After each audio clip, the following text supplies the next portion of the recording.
gliding microwave, not to be a drone-like slave to fashion, but to bravely own one's incremental, balanced passion, to psych ourselves not to waste or move in haste, but to taste and savor flavors of simplicity.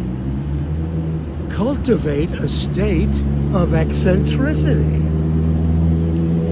To discover, then uncover, recover hidden gems of balanced living through forgiving self and shelving weighty constructs absent all sensation of a disconnected nation's expectation.